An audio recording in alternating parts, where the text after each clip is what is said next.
언약을 성취한 평범한 남자라는 타이틀로 오늘 설교 말씀을 전하려고 그러는데요. 이 평범한 남자 이삭에 대해서 오늘 세 번째로 말씀을 나누는 시간이면서 이삭의 이야기를 마무리할 거예요. 평범한 남자가 어떻게 비범한 여자를 만나서 결혼하고 참으로 평범했던 그 남자가 어떻게 그의 인생을 만들어가는지를 저희들이 배워가고 있는데, 오늘 저희들이 다루는 본문의 말씀은 약간 좀 어려운 부분이 좀 있습니다. 그래서 좀 제가 이렇게 좀 구체적으로 좀 더 설명하는 쪽으로 이야기를 해야 될 것 같습니다. 여러분, 좋은 사람이나 착한 사람이나 모두 다 다른 사람을 속일 수 있다고 생각하시는데요. 그리고 그러한 사람들이 때로는 옳다고 말할 수 있을까요? 이 질문에 대한 답은 여러분들이 생각하는 바대로 각기 다를 수 있겠고요. 누가 맞다고 틀리다고 말할 수 없을 것 같습니다. 그런데 누구나 한 번쯤은 거짓말을 해본 적이 있다라고 말하면 여러분들이 다 동의하시겠죠? 또 우리가 누군가에게 거짓을 한 적이 있다면 두 가지 이유에서였을 거라는 생각이 들어요. 한 가지는 남을 속이려고, 또 한 가지는 남에게 속아주려고. 그렇게 그냥 두 가지로 나눠서 한번 생각해 봤어요. 옛날에 정나라에 자산이라는 유명한 정치가가 있었답니다. 아주 지혜가 있기로 소문난 사람이에요. 근데 어떤 사람이 살아있는 물고기를 선물로 준 거예요. 잡아먹기는 뭐해서 그래가지고 자기 연못을 관리하는 관리인에게 주면서 연못에 갖다 넣으라고 그렇게 명령을 한 거예요. 그러니까 이 연못쟁이가 그것을 가지고 와가지고 그 몇 마리 집어넣는다고 알까 말까 해서 그걸 잡아먹었습니다. 잡아먹고 주인에게, 자산에게는 물속에 넣어줬더니 그냥 쓱 들어가더라고. 그렇게 와서 보고를 한 거예요. 그랬더니 이 자산이 드디어 그 물고기가 있어야 할 곳에 있게 됐구나 하면서 기뻐하면서 그렇게 혼잣말로 그러더랍니다. 그래서 이 연못쟁이가 밖으로 나오면서 속을 하는 소리가, 누가 자산을 보고 지혜 있는 사람이라 하는가? 이미 삶아먹은 것도 모르고 제 있을 곳을 얻었구나 하며 기뻐하지 않는가? 라고 그렇게 말했답니다. 예. 실은 자산은 모든 것을 알고도 모른 채 그리 말했다는 거예요. 이러한 것을 사자성어로 표현하는 말이 있더라고요. 찾아보니까 가기이방이라는 말, 저나 여러분이랑 처음 들어보는 말일 거예요. 가기이방, 이방이 가다, 뭐 이렇게 잊어버리지 않도록 이방이 가다, 가기이방. 잘 속일 수 있다라는 원래 뜻인데, 잘 속일 수 있다라는 뜻인데, 뒤바꿔서 더 깊은 뜻은 알면서도 속아줬다라는 뜻이랍니다. 제가 왜 이 단어를 굳이 찾았냐면요, 오늘 저희들이 함께 나눌 이 본문을 설명할 수 있는 그걸 찾다가 이 키워드를 찾은 거예요. 가기이방. 여러분 오늘 이 설교 듣고 나가시면서 아마 잊어버리실 거예요. 기억이, 저도 여러 번 기억하려고 하는데 기억이 안 돼. 머릿속에 저장이 안 되더라고요. 알면서도 속아준다. 속은 채 한다. 이렇게 기억하시면 되겠습니다. 오늘 본문이 창세기 27장에서부터 46절까지예요. 마지막 절까지 할 건데, 언약을 성취한 평범한 남자라고 이 타이틀을 만들기까지 제가 고심이 많았습니다. 어떻게 이 말씀을 전해야 될지. 그래서 오늘 이 말씀을 읽으시면서 한번 여러분들이 함께 여행을 떠내보겠습니다. 전에 여러분이 알고 있었던, 들었던 그런 내용들과 조금 다른 각도에서 말씀을 풀어나가도록 하겠습니다. 오늘 교독 말씀은 27장 30절에서 37절까지만 하겠습니다. 전에 한번 다른 사람에게 속아줘 본 적이 있다. 속아줘 본 적이 있다. 그리고 다음에는 속아본 사람들이 한번 두 번째로 읽어보시겠습니다. 시작. 이삭이 야곱에게 축복하기를 마침에 야곱이 그의 아버지 이삭 앞에서 나가자 곧 그의 형 에서가 사냥하여 돌아온지라 그가 별비를 만들어 아버지에게로 가지고 가서 이르되 아버지여 일어나서 아들이 사냥한 고기를 잡수시고 마음껏 내게 축복하소서. 그의 아버지 이삭이 그에게 이르되 너는 누구냐? 그가 대답하되 나는 아버지의 아들 곧 아버지의 맏아들 에서로소이다. 이삭이 심히 크게 떨며 이르되 그러면 사냥한 고기를 내게 가져온 자가 누구냐? 네가 오기 전에 내가 다 먹고 그를 위하여 축복하였은즉 그가 반드시 복을 받을 것이니라.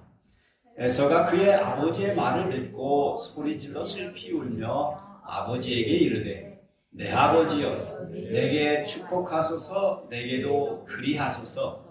이삭이 이르되 네 아우가 와서 속여 네 축복을 빼앗았도다. 에서가 이르되 그의 이름을 야곱이라 함이 합당하지 아니하나이까. 그가 나를 속임이 이것이 두 번째니이다.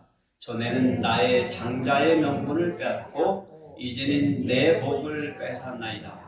또 이르되 아버지께서 나를 위하여 빌 복을 남기지 아니하셨나이까. 다 같이 읽으시겠습니다. 이삭이 에서에게 대답하여 이르되 내가 그를 너의 주로 세우고 그의 모든 형제를 내가 그에게 종으로 주었으며 곡식과 포도주를 그에게 주었으니 내 아들아 내가 내게 무엇을 할 수 있으리야.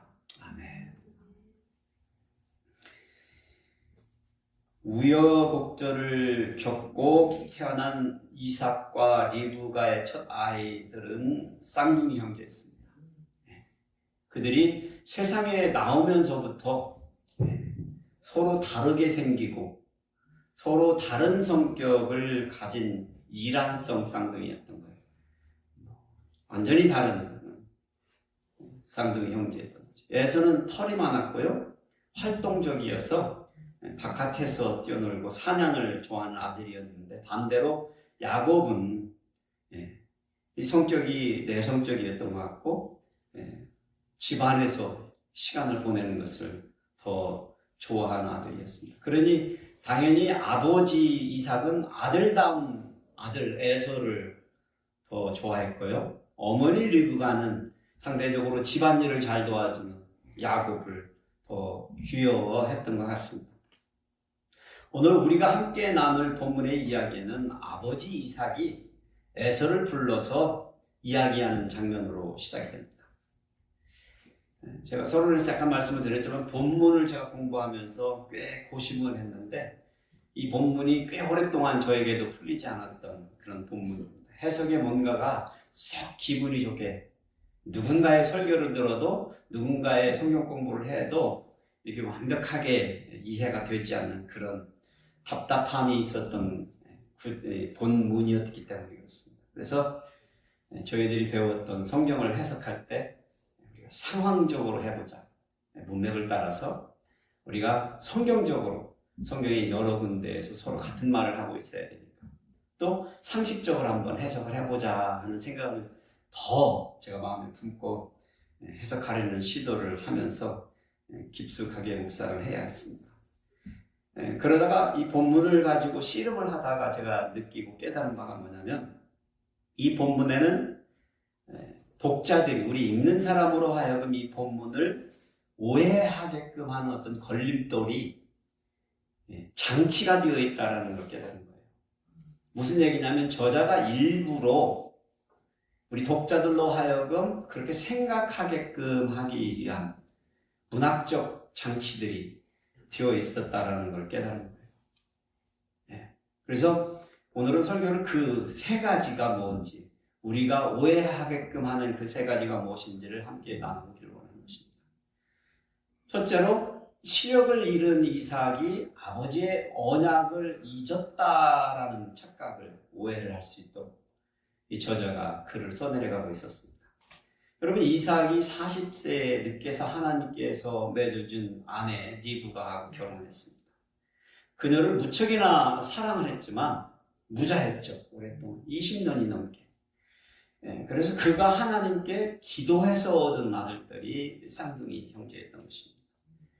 성경에서 남편이 남자가 기도해서 자녀를 가진 케이스가 그렇게 많지 않습니다. 제가 알기로는 유일한 케이스인 것 같은데 그런 남편이었어요, 이삭이. 20년의 기다림 끝에 60살이 되어서 이 쌍둥이 형제를 낳게 된 것입니다. 그런데 아내 리브가가 임신 기간이 굉장히 고통스러웠다고 우리가 이미 배웠습니다. 뱃속에 있는 아이가 엄청나게 발길질을 해댄 겁니다. 저도 새 아이를 키워봤기 때문에 그 감각이 어떤 감각인지 알아요. 아내의 배에다 귀를 대보고 그 차는 감각. 근데 우리가 상상하는 그런 발길질이 아니었던 것이죠. 그러니까 리브가의 기도 제목이 되었던 거예요. 얼마나 아프면. 그런데 하나님께서 그 이유를 설명해 주신 거예요. 두 나라가 네 속에 있구나. 서로 다른 두 민족이 싸우는구나. 한쪽이 다른 쪽을 짓누르겠구나. 형이 아우를 섬기겠구나 라고 설명해 주십니다. 지금 태어나지도 않은 두 아들들이 뱃속에서부터 지금 싸움질을 하고 있다. 어느 정도냐면 나중에 나오면 애들이 두 민족으로 나누어질 거예요. 근데 그게 더 불상사가 뭐예요? 형이 동생을 섬겨야 되는 운명이라는 거예요. 이 비밀소는 하나님의 예정하심을 아는 이 두 부부. 사실 내용으로 생각하면 아주 기가 막힌 내용입니다. 그런데 이거는 하나님의 언약과 연결된 하나님의 예정하심과 또 처음부터 아브라함과 약속하신 언약과 연관이 있는 그런 예언의 말씀이었던 것이에요. 여러분은 스스로 한번 내가 이삭이라 생각하시고 리브가라고 생각하시고 이제 이 말씀을 들으셨으면 좋겠어요. 태어난 아들들이 뱃속에서부터 싸운다. 저것들이 태어나면 싸울 것이다. 싸워도 보통 싸우는 게 아닐 것이다. 이런 생각을 가지시고 이제 이 두 아들을 키워야 합니다. 아버지 장자는 에서를 사랑하고 어머니는 찾아 야곱을 사랑하여서 그 두 아들이 언제 싸울지 몰라서 고심초사하며 양육해 갔을 것입니다. 뱃속에서 싸웠으니 나와서 얼마나 싸움질을 했겠어요. 성경은 얘기하지 않고 있습니다. 그 결과로 아들다운 아들에서 사냥을 좋아하는 아들은 털이 많은 아들은 아버지와 유대 관계가 깊어졌고요. 그 결과로 야곱 집에서 잘 지내는 아들 야곱은 어머니 리브가와의 관계가 깊어지면서 그렇게 됐던 것이죠. 여기까지 상황이 좀 이해가 되시죠? 이제 에서를 불러다 놓고 이삭 아버지가 에서에게 말합니다. 내가 이제 늙어서 어느 날 죽을지는 알지 못하니 너를 마음껏 축복하고 싶으니 사냥을 하여서 내가 좋아하는 별미를 만들어 가지고 와라. 그러면 그걸 먹고 나서 너를 축복해 주마라고 그러신 거예요. 근데 저자 모세가 이 글을 쓰기 시작하기 전에 이렇게 이삭의 상태를 묘사하고 있습니다. 이삭이 나이가 많아서 눈이 어두워 잘 보지 못하더니 라고 증언해서 기록하고 있는 거예요. 그래서 우리는 눈이 시력을 잃은 이삭은 눈이 나쁘니까 늙어서 눈이 나쁘니까 그의 지혜가 총기가 떨어지고 전에 그가 믿음 있는 사람이었지만 이제 그것조차도 잊어버린 어쩌면 노망이 걸린 그런 상태인가 라는 언뜻 생각에 빠지게 된 것입니다. 그런데 성경의 기록들로 계산을 해보면 야곱이 고향을 떠나 닷단 아람으로 간 시기가 나중에 보면 77살입니다.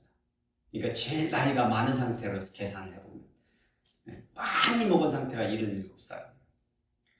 그러면 이삭의 나이를 쭉 나중에 이제 요셉의 전 여행을 따라가다 보면 나이가 나중에 보면 내가 130세라고 바로 앞에서 말을 하는 그것에서부터 이렇게 나이를 쭉 뒤로 추정을 해와 보면 137세 정도 이삭이 된 거예요.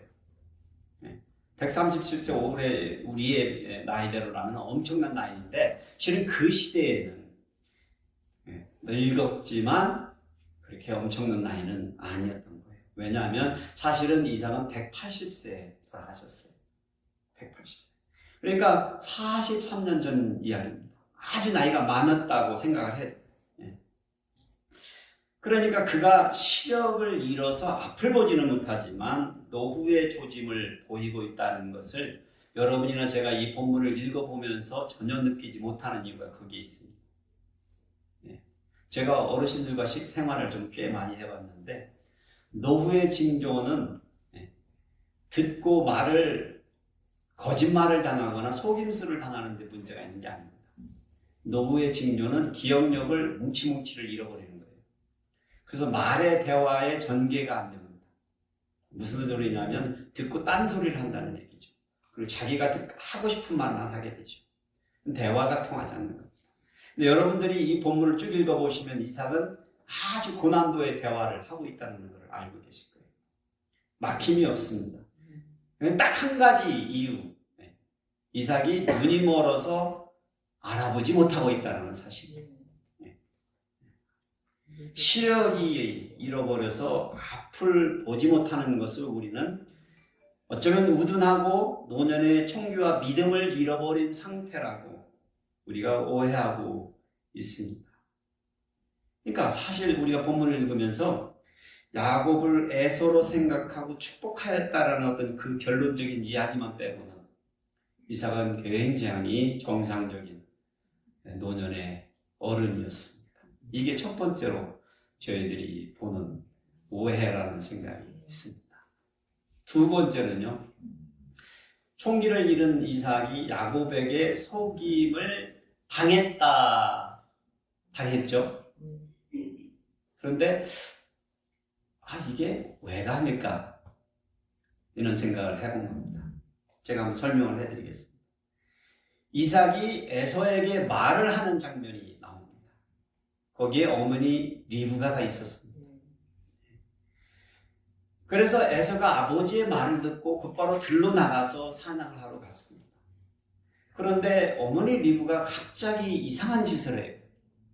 아들 야곱을 불러다가 자초지정을 설명을 해준 다음에 야, 네가 잡아오는 양새끼 2마리를 가져오면 내가 그걸 별미를 만들어가지고 아버지한테 너한테 갖다 주게 할 테니까 그걸 들고 가서 네 형 에서처럼 해서 네가 축복을 받아라 라고 말하는 것입니다. 그런데 이 전체적인 장면에서 저희들이 리브가가 이삭의 말을 엿들었다라고 생각을 하는 거예요. 근데 본문을 잘 읽어보시면 리브가가 들었다, 쉐마라는 단어를 쓰고 청중했다, 경청했다. 그러니까 리브가는 이삭에게 그 에서와의 말하는 장면에 초대되지 않은 사람이 아니라 그 방에 같이 있었던 거예요, 그냥. 그래서 한 가지 우리가 상상의 나래를 펴볼 수 있는 건 뭐냐면 우리가 모르는 게 있는데 이 모든 일이 시작하기 전에 리브가와 이삭이 무슨 말을 했는지를 모른다는 거예요. 오늘 본문이 그걸 얘기해주고 있잖아요. 리브가와 이삭이 그 전에 이 두 아들들, 이제 장성한 아들들, 에서는 이미 40에 결혼해서 헷 족속에 가나안 족속의 아내를 얻어서 살고 있었잖아요. 이들을 어떻게 할꼬? 이들이 싸울 것인데 벌써 전에 한번 싸운 적도 있고 무슨 말을 했는지 모르지만 리브가가 나와서 야곱에게 그렇게 해서 그렇게 하기를 말합니다. 야곱은 사람이 소심하니까 아버지가 나를 만져보면 나는 사람이 매끈하니까 털 많은 형은 아닌 걸 분명히 알 텐데 그러다가 들키면 축복은 고사하고 저주를 받을 텐데 이렇게 얘기하니까 어머니 리브가가 뭐라고 합니까? 저주는 걱정 말아라. 그런 일이 벌어지면 내가 당할 것이다. 여자가 참 담대하죠. 비범하죠. 걱정하지 말아라. 그 일에 대해 있어서는. 이미 해결책이 있는 것처럼 말하고 있죠. 예. 결국은 어머니 리브가가 야곱을 컨벤스 시킨 거죠. 그래서 그로 하여금 동의하게끔. 어떤 의미에서는 야곱은 어머니의 말씀에 순종한 착한 자식이었던 거죠. 예. 그렇게 해서 이제 야곱이 순양 어린 새끼를 가지고 오니까 그걸 잡아가지고 리브가가 별미를 만들어 가시고 아들의 손에 주어져서 들어가서 아버지한테 주라고 그렇게 말한 것인 거죠. 그런데 들킬 것 같으니까 이제 그 털 가죽 잡은 가죽을 갖다가 손목 있는 데하고 목하고 이런 데 둘러주고 또 냄새로 또 들킬 것 같으니까 에서의 더러운 옷을 입혀가지고 그렇게 들어가게 한 겁니다. 들어가면서 이제 이삭 앞에 나아가는 야곱이 참 떨리는 연기자가 되었습니다. 이제 연기를 하려면 어떻게 해야죠? 에서가 들려면 처음으로 목소리를 음성 변조를 해야 되잖아요. 음성 변조. 자, 한번 여러분 상상을 해봅시다. 들어가면서 내 아버지요 하고 야곱이 불렀습니다. 내 아버지요. 그러니까 그 말을 들은 이삭 아버지가 내가 여기 있노라 내 아들아 네가 누구냐 묻습니다. 무슨 얘기예요? 아들의 목소리를 못 알아들었다는 얘기죠. 예. 그러니까 야곱은 나는 아버지의 맏아들 에서로소이다라고 둘러댑니다. 다급하게. 그런데 지금 이삭은 방금 전에 누구를 내보냈어요? 에서를 내보냈잖아요. 사냥을 하러 가라고 그랬어요. 또 사냥을 하러 갔다가 그 잡은 것을 가지고 별미를 또 만들어 보라고 그랬습니다. 예. 그런데 야곱은 지금 자기의 목소리를 내는 게 아니라 에서의 목소리를 흉내내서 말하고 있습니다. 그런데 못 알아들었다는 얘기는 뭐예요? 음성 변조가 어떻게 됐어요? 실패한 거죠. 실패한 거죠. 예. 그러니까 아버지가 됐든 내 아들아 네가 어떻게 이같이 속히 잡았느냐라고 말하는 거예요. 이렇게 빨리 왔냐? 이게 말이 안 되지 않냐? 이런 얘기를 한 거죠. 예. 사냥을 아무리 잘하는 에서로서는 어떻게 그렇게 빨리 잡아가지고 별미까지 만들어가지고 왔냐? 직감적으로 이상했다라는 거죠. 여러분 지금까지 이삭에게 어떤 지혜 부족함이 있습니까? 느껴집니까? 사람이 멍해 보입니까? 그렇지 않죠? 그러니 야곱 불러대죠. 아버지 하나님 여호와께서 은혜를 베풀어서 순조롭게 일이 끝났습니다. 사냥을 잘할 수 있었습니다. 그런데 이삭이 뭐라고 그래요? 내 아들아 가까이 와라. 내가 과연 네가 내 아들 에서인지 한번 만져보자. 만져보자. 에서가 아닌 것을 이미 눈치챈 아버지입니다. 그러니 그로 하여금 가까이 오라 한 것이죠. 야곱은 두렵고 심히 떨리는 심정으로 아버지 곁으로 다가갔겠죠. 예, 들키면 어쩌나. 그래 아버지가 만져본 거죠. 만져보니까 이삭의 이상하고 재미있는 폭로가 이어집니다. 아들을 만지면서 이렇게 태연하게 말합니다. 음성은 야곱의 음성이나. 변주가 완전 실패했죠. 이삭의 목소리에 에서의 목소리에 가까웠던 게 아니죠. 야곱의 목소리였던 거예요. 음성은 야곱의 음성이나 손은 에서의 손이로다 라고 말합니다. 그러면서 저자 모세가 23절을 바로 거기에다 사입을 해서 넣습니다. 결론을 얘기합니다. 그의 손이 형 에서의 손과 같이 털이 있으므로 분별하지 못하고 축복하였더라 라고 결론을 얘기합니다. 우리 독자들로 하여금 이삭이 축복한 것은 그 손의 털이 에서의 털이었다라는 이유 때문에 그리 됐다라고 결론을 얘기해 줌으로써 우리도 함께 그 결론에 동의하도록 유도하고 있는 것입니다. 그런데 이야기가 더 흥미진진합니다. 이삭이 아들 에서의 간장을 보태옵니다. 네가 참 내 아들 에서냐? 다시 물어봅니다. 야곱은 참 다급하게 또 그러하다가 또 거짓말을 하죠. 네. 그러면서 아버지가 이제 별미를 가져와라. 먹자. 그걸 다 맛있게 먹고 마신 겁니다. 그런데 다 먹고 마신 아버지가 또 멈추지 않아요. 예. 아들아 가까이 와서 내게 입 맞추라 얘기를 합니다. 이 말을 들은 야곱의 심장이 얼마나 덜컥하겠어요. 어쩔 수 없이 야곱은 아버지 곁에 다가가서 아버지의 볼에 입을 맞추는데, 여러분 오늘날에 여러분은 입 맞춘다는 표현을 키스한다는 표현으로 보시면 안 되죠. 중동 사람들이 어떻게 볼을 맞추고 입을 맞추죠? 이렇게 양볼을 이렇게 좌우로 대면서 한 번만 하나요? 오늘날 그렇게 중동 사람들 만나면 친한 사람들일수록 여러 번을 번갈아 가면서 맞추면서 입맞춤을 합니다. 자, 여러분 상상을 해보십시다. 에서와 야곱은 다르죠? 하나는 매끄러운 사람이고 하나는 털이 많은 사람. 얼마나 털이 많았으면 목에다가 염소털을 둘렀을까요? 그런데 야곱은 스스로 나는 매끄러운 사람이라고 얘기하고 있습니다. 그 당시에 수염들을 길렀을까요? 안 길렀을까요? 자, 그런데 이삭이 그렇게 하고 나서 이상한 짓을 해요. 아들 야곱의 옷을 냄새를 맡아요, 일부러. 그런데 이거는 안 하는 짓이죠, 보통 사람이. 누가 냄새를 흥흥하고 맡아요? 안 맡는 거죠. 그럼 냄새가 나면 아들 냄새구나 이렇게 생각하는 거지, 누가 일부러 냄새를 맡아요. 그러면서 말을 하죠. 내 아들의 향취는 여호와께서 복 주신 밭의 향취로다라고 선포를 합니다. 그러면서 아들을 축복하기 시작해요. 만민이 너를 섬기고 열국이 네게 굴복하느니 네가 형제들의 주가 되고 네 어머니 아들들이 네게 굴복하리라 축복합니다. 제가 알맹이만 딱 말씀드린 거예요. 이것은 하나님께서 전에 누가 받을 축복이라고 말씀하신 축복이에요? 야곱이죠. 야곱 찾아가 받을 축복이라고 한 야곱이었어요. 형이 동생을 어떻게 한다고요? 섬기겠다고 하나님이 태어나기 전에 말씀하셨어요. 아버지의 언약의 성취는 그러고 에서에게 장자권의 축복을 해주지 아니하고 차자에게 해줘야 되는 운명이었던 거예요. 그걸 어떻게 하냐는 거예요. 어떻게 하냐는 거예요, 아버지가.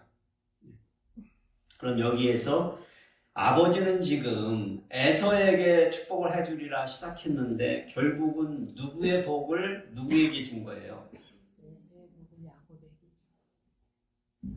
아니죠. 야곱의 복을 에서에게 주려고 했다고 우리는 지금 착각하는 거죠. 혼동되시죠? 자, 다시. 그러니까 결론적으로는 이삭은 야곱에게 줄 복, 하나님이 말씀하신 복을 결론적으로는 누구에게 줬어요? 야곱에게 줬어요. 예. 자, 이게 다 연극의 드라마의 결과. 예, 리브가와 야곱이 만들어놓은 연극의 결과죠. 노년에 이삭이 큰아들 에서인 척 행세한 야곱에게 정말로 속은 것일까요? 라는 질문을 우선 던져놓겠습니다. 우리가 에서가 털이 많아서 야곱으로 하여금 어쩔 수 없이 염소털을 손과 목에 둘렀는데, 여러분 혹시 염소털 만져보신 분 계세요? 안 만져보셨어요? 네. 전 만져봤습니다. 네. 시골에서 키워봐서 염소털이 사람 털보다 굵을까요? 안 굵을까요? 굵직합니다. 유대인들은 그걸 잘 알고 있었어요. 그래서 염소털의, 검은 염소털의 그 억센 것 때문에 장막을 만들 때 보면은 그 염소털로 만든 장막의 천막은요, 대부분의 그 천막의 바깥에 친 거예요. 그래서 검은색 반달의 천막이라는 여러분의 성경의 시적인 표현들을 보시면 그 염소털로 만들어서, 왜요? 털이 그만큼 억세고 거칠거칠해서 그걸 그렇게 바깥에다 놓고 쓴 거예요.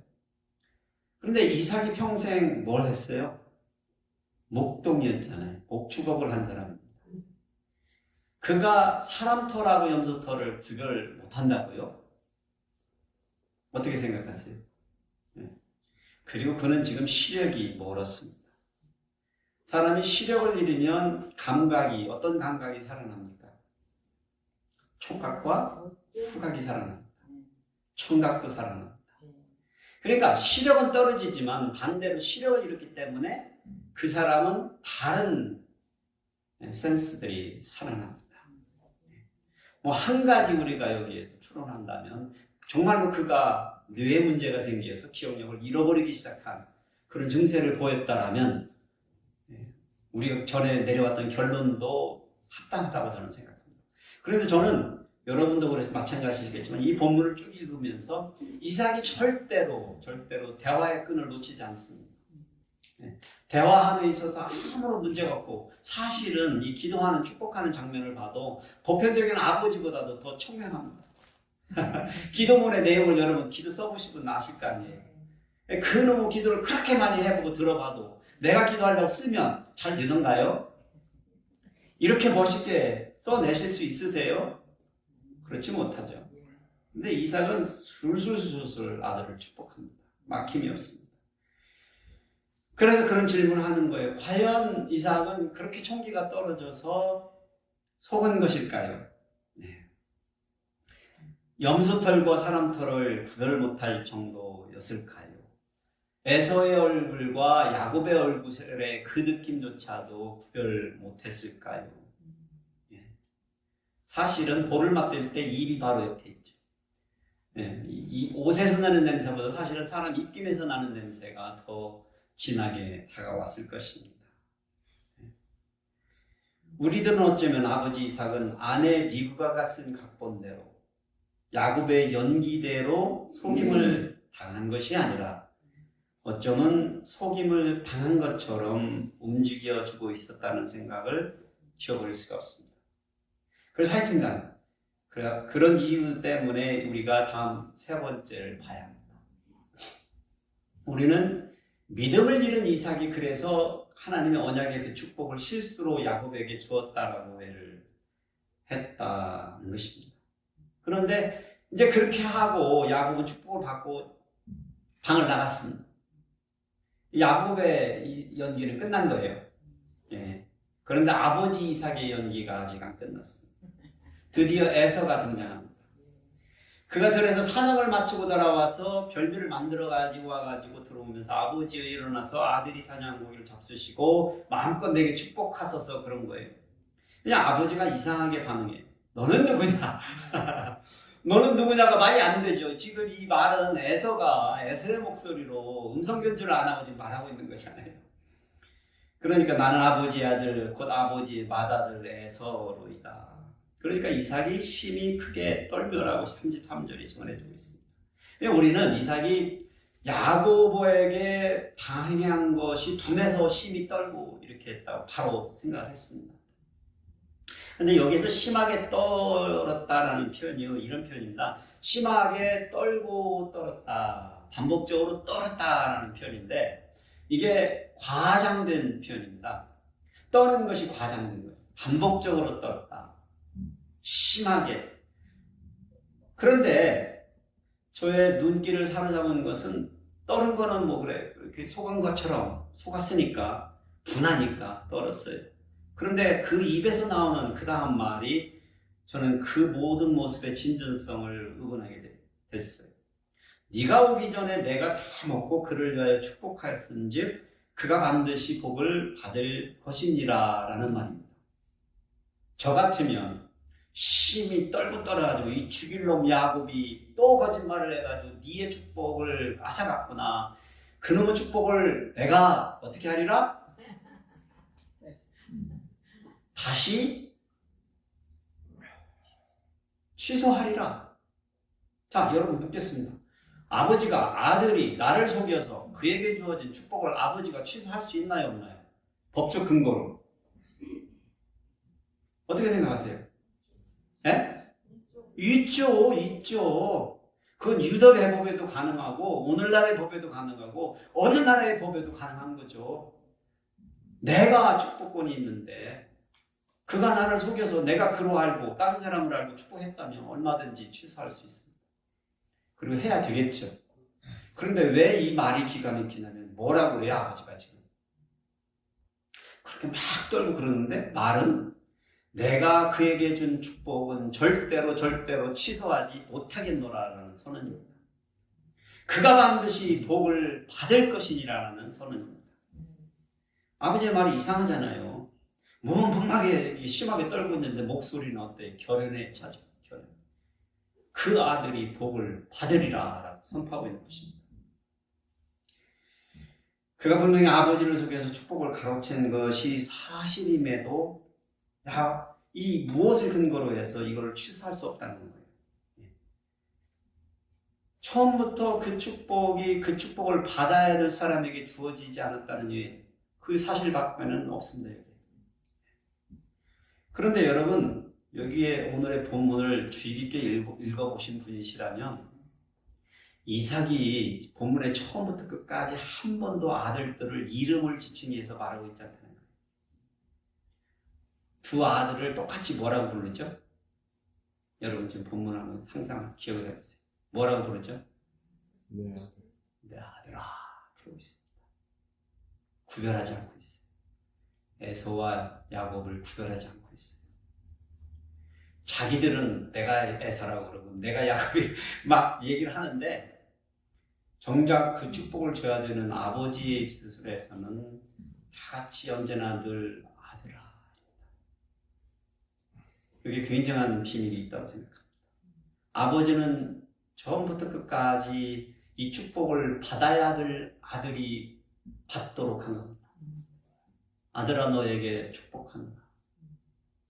하나님의 언약의 성취입니다. 자기의 이름으로 불려지는 축복을 거머쥐는 게 아니고 받아야 될 그 아들이 그 언약을 받는 것이죠. 그 언약의 성취에 순종하는 아들이 받는 것이죠. 그래서 아버지 이삭은 자신의 축복을 되돌리지 않겠다고 말하는 것입니다. 그런데 더 흥미로운 것이 그 아들 에서가 한 말입니다. 에서가 울고불고하죠. 그러면서 그의 이름을 야곱이라 함이 합당치 아니하니까 그가 나를 속임이 이것이 두 번째입니다. 전에 나의 장자의 명분을 빼앗고 내 복을 빼앗았나이다 라고 선포를 합니다. 말을 합니다. 증언을 합니다. 이것은 에서가 전에 자신의 장자권을 그들이 청년 시절에, 우리는 주일학교를 많이 다니신 분들은 그 팥죽 사건을 어린애들이 장난한 것처럼 생각하시는데 그렇지 않습니다. 청년 시절입니다. 작년의 시절이에요. 어른들이 한 일이에요. 어른들이. 그런데 어른이었던 에서가 자기 장자의 명분을 어떻게 여겼다고요? 소홀히 여겼다는 거예요. 그래서 법적 근거가 있는 딜이었습니다. 그런데 지금 에서가 뭘 얘기하는 거예요? 내가 그리했노라라고 지금 뭘 선포하고 있어요? 아버지 앞에서 증언하고 있습니다. 자기는 변명하고 있고 야곱을 고소하고 있지만 아버지의 입장에 있어서는 그 아버지의 축복이 야곱에게 주어진 것이 어떻다고요? 합법성이 있다는 것을 선포하고 있습니다. 에서가 지금 한 말은 그 증거자인 겁니다. 자기가 증언을 해버린 거예요. 자백을 한 거죠. 내가 팔아먹었나이다. 네. 그러니 아버지가 뭐라고 그래? 내가 그를 너의 주로 세우고 그의 모든 형제를 내가 그에게 종으로 주었으며 곡식과 포도주를 그에게 주었으니 내 아들아 내가 내게 무엇을 할 수 있냐? 동의했죠? 동의. 제가 여기까지는 이제 여러분 제가 심정으로 여러분들과 함께 설교하고 이해를 했습니다. 상황적으로 보면 이렇게 풀렸는데 또 상식적으로 생각하면 이게 정말 막힘이 없이 풀리는데 아직도 이게 풀리려면 성경적으로 이게 해석이 돼야 되는데 그런데 이번에 제가 이거 찾았습니다. 히브리서 11장 20절입니다.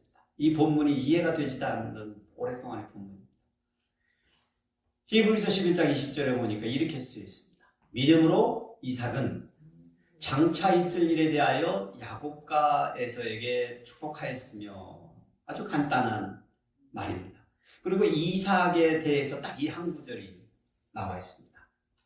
많은 신앙의 선진들이 믿음을 한 일들을 거론하는데 이삭의 일을 이렇게 딱 거론합니다. 여러분, 이삭이 리브가 아내와 아들 야곱에게서 속았다면 이렇게 표현을 하면 맞습니까? 어떻게 표현해야 되죠? 우리가 알고 있는 대로라면 리브가가 믿음으로 남편의 결정을 거스르고 아들 야곱과 함께 맞대기 받아야 될 축복을 받았노라라고 말을 해주는 것이 정확한 표현이죠. 그런데 결론이 이렇습니다. 이삭은 믿음으로 했다는 거예요. 무슨 믿음이요?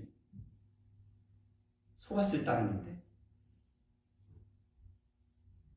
속았을 따르는데.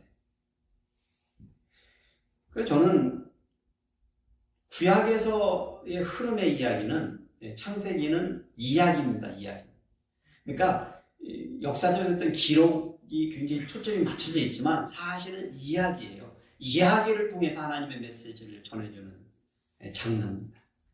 그래서 우리가 그 이야기를 형식을 따라가다 보면 저자가 의도하는 메시지가 있어요. 그래서 저는 이삭이 믿음으로 이 일에 참여하고 있었다는 생각을 가진 거예요.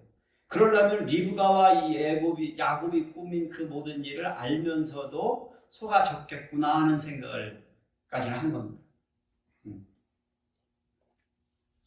그런데 이해가 되지 않는 부분인 거예요. 리브가가 왜 그랬지? 야곱은 이해가 돼요. 야곱은 원래부터 자기의 장자권에 대한 야망이 있는 사람이니까. 근데 리브가는 왜 그랬지? 아내로서 왜 남편을 속일 결심을 했지? 또 이제 한 가지 더 질문은 이삭은 왜 속은 채 했지? 라는 생각을 해본 거예요.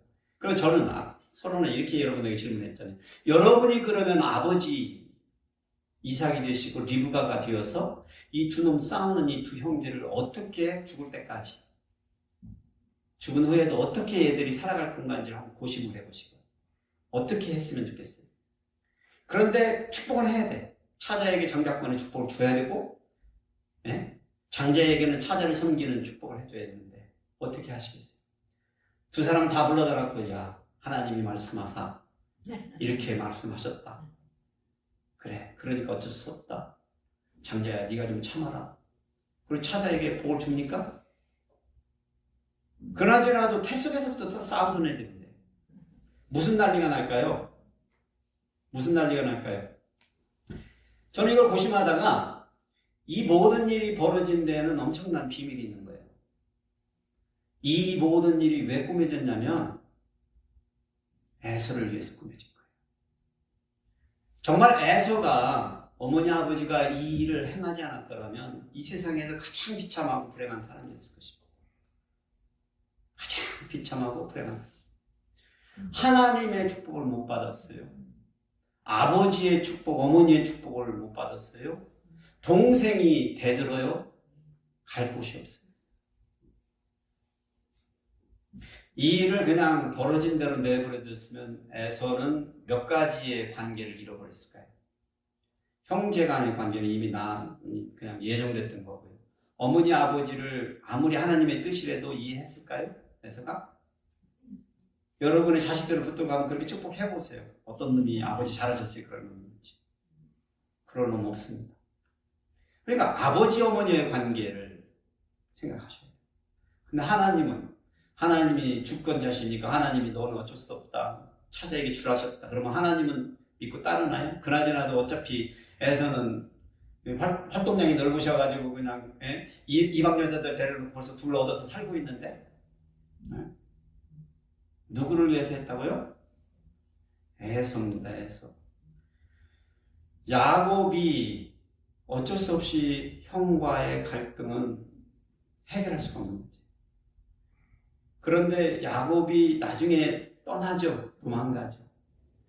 그런데 누가 남아서 아버지를 봉양합니까? 에서입니다. 누가 남아서 그 가업을 이어받습니까? 에서입니다. 에서입니다. 여러분이 이제 이해해 두셨을 거예요. 왜 이러한 일들이 만들어져야 됐는지. 우리는 오랫동안 에서와 야곱을 편을 갈아서 언약의 백성과 언약을 받지 못한 백성을 나누어서 대립구조로 항상 싸움을 봤습니다. 그런데 그렇지 않습니다. 언약을 받은 사람들은 축복받은 사람이지만 그 안에 들지 않았다고 해서 그들이 적이 아니에요. 원수가 아니에요. 한 가족이고 한 백성들입니다. 하나님이 기뻐하고 축복하기를 원하는 사람들입니다. 단지 하나님은 그 쌍둥이 형제 중에 차자가 큰 자가 그를 섬기게 하고 하나님의 언약이 그를 통하여 흘러가게끔 하는 계획만이 있었을 뿐입니다. 하나님이 에서에게 준 상속은요, 사실은 엄청난 겁니다. 여러분 생각 안 해보셨는지도 모르지만 야곱은요, 빈털터리로 도망갔습니다. 야곱은 사실 아버지의 유업을 잊지 못했어요. 자수성가할 수밖에 없는. 그래서 에서는 나중에 부자가 되었습니다. 나중에 이제 창세기 읽어보시면 그 모든 것이 이해가 되실 것입니다. 그러니까 에서는 물질에 꽂혀있는 사람이기 때문에 그래서 모든 것이 해결이 된 겁니다. 자기는 뺏겼다고 생각했지만 뺏기지 않았으니까. 그러니 형제 간의 갈등도 문제가 안 됐던 거예요.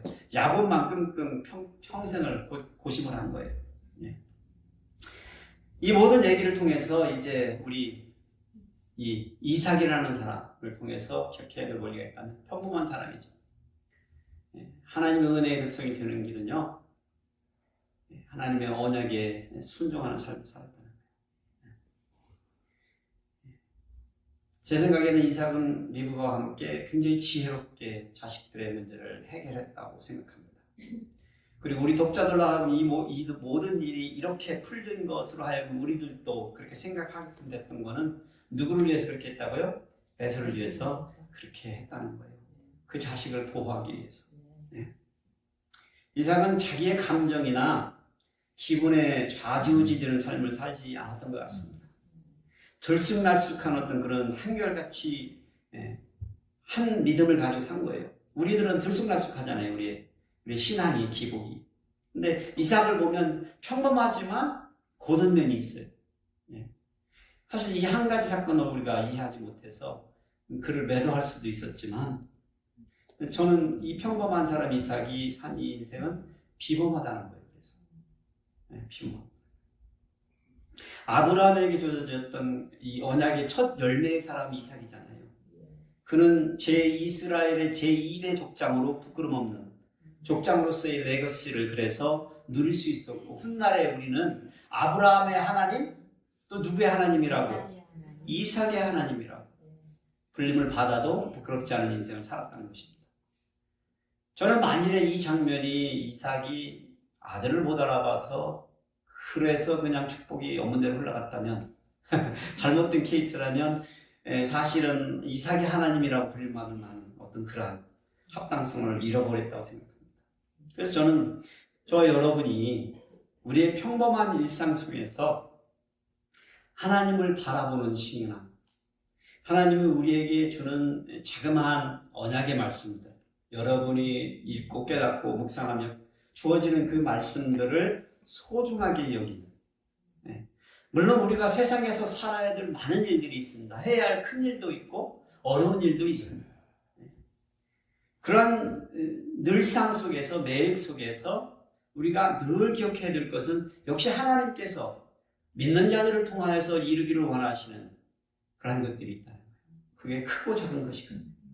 그게 하나님의 주권이고 그걸 인정해드리는 삶을 산다는 것이에요. 그것이 우리의 영성인 것입니다.